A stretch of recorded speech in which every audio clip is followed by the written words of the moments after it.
bem com vocês? Hoje eu vou conversar com vocês sobre um livro que, desde que eu vi a capa, ele me convenceu por si só. E aí depois eu vi o título e aí eu fiquei muito mais curiosa e aí eu falei assim, eu preciso desse livro. E coincidiu com o fato da gente, né, tá com esse projeto do Oiapoque Chuí, da gente valorizar a literatura nacional. E eu fico ainda mais feliz de ser escrito, né, ilustrado por mulheres. Então, acabou que eu juntei o útil ao agradável e coincidiu real, assim, com Mulheres Continentais, que a gente também traz aqui, né, para incentivar essa literatura feminina. Autoras, né, femininas, autoras femininas, é ótimo. Autoras, né? E, enfim, eu estou falando, então, das lendas de Dandara. Olha só, gente. Só isso. Lindo, maravilhoso. As ilustrações são maravilhosas. De verdade. Deixa eu mostrar uma aqui. Peguei logo o spoiler final. Mas, como eu falei, né, eu já estava com esse livro, já tinha interesse, né, nessa história de uma forma geral, porque muito se fala sobre o Zumbi, né, dos Palmares, e do próprio, né, o Quilombo dos Palmares e tudo mais. Mas a Dandara, ela acaba ficando meio que em um segundo plano. Você tem menção dela em outras obras, em músicas e tudo mais, mas quem é Dandara, né?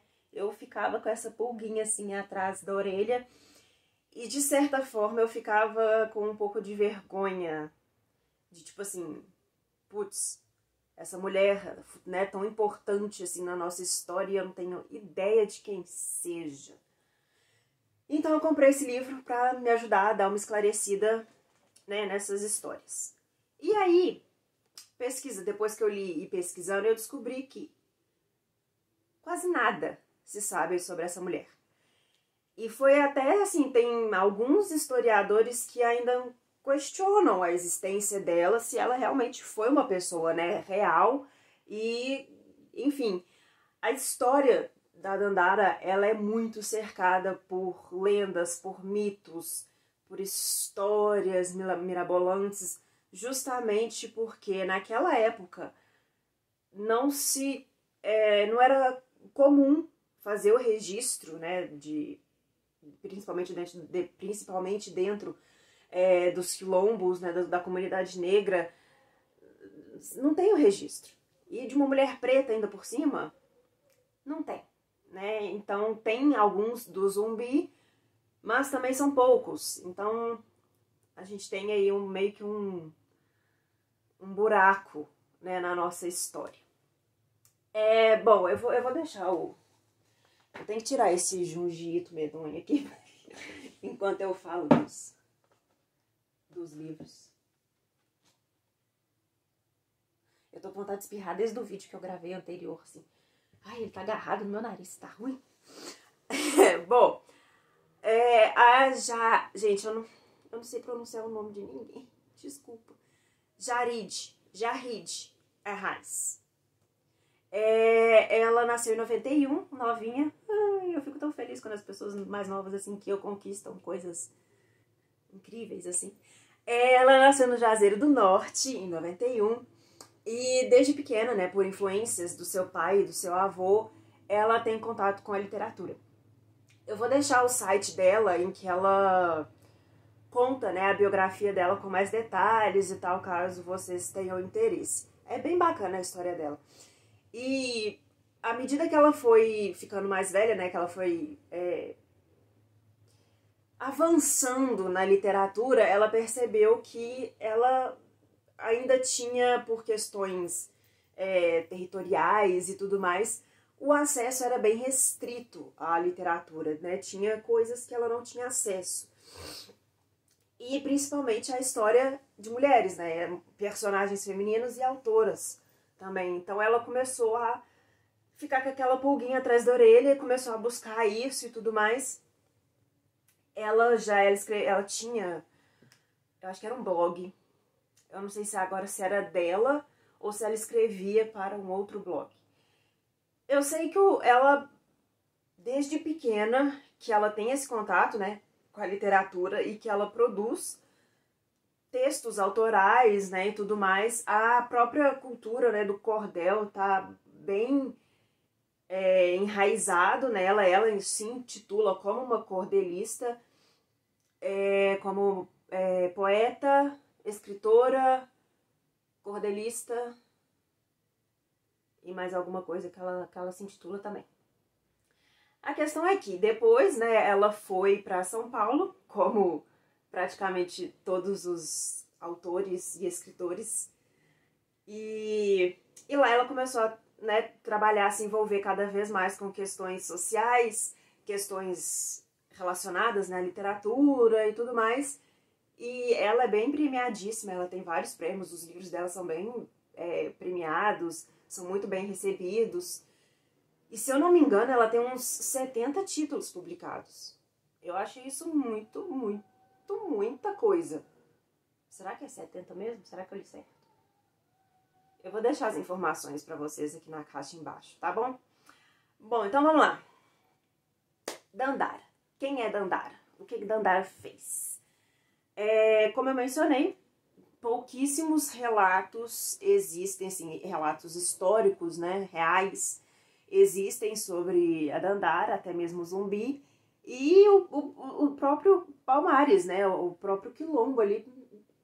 Tipo, o que se tem sobre Palmares era alguns relatos escritos por europeus brancos. Ou seja, é como se fosse um narrador em primeira pessoa, sabe? Que não é muito confiável, que eu menciono aqui sempre. Pois o que eu achei, assim, de interessante trazer aqui para vocês é o seguinte, que na década de 1630, o Quilombo, ele cresceu muito, né, por causa dos conflitos entre os portugueses e holandeses, conflitos, né, territoriais e tudo mais, no nordeste do país. Teve um bandeirante em específico, o Domingos Jorge Velho. Ele foi contratado para destruir o Quilombo de Palmares. Espirro, meu Deus. Bom, o Quilombo de Palmares, ele na verdade, ele era uma junção de Macambos. Ai, que vergonha! Mocambos. Gente, eu não entendo a minha própria letra. Peraí. Mocambo. O Quilombo de Palmares era, na verdade, uma junção, né, desses mocambos, que são pequenas aldeias formadas, né, pelos escravos. O maior e o principal mocambo de Palmares, né, a Palmares era a região porque tinha muita palmeira e tudo mais, aí por isso que recebeu esse nome. Ele chamava-se Mocambo do Macaco e ele reuniu cerca de 6.000 pessoas.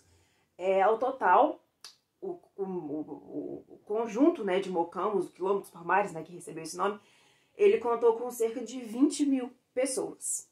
Então era realmente uma estrutura muito grande e que assustava, né, os brancos aí. Então houve, né, várias investidas contra o Quilombo, várias...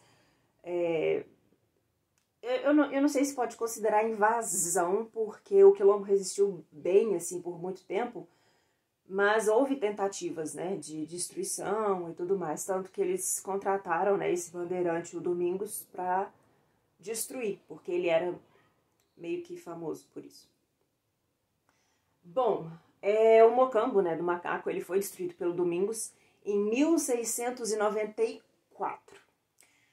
E aí, seguinte, sobre o Zumbi de Palmares, o famoso.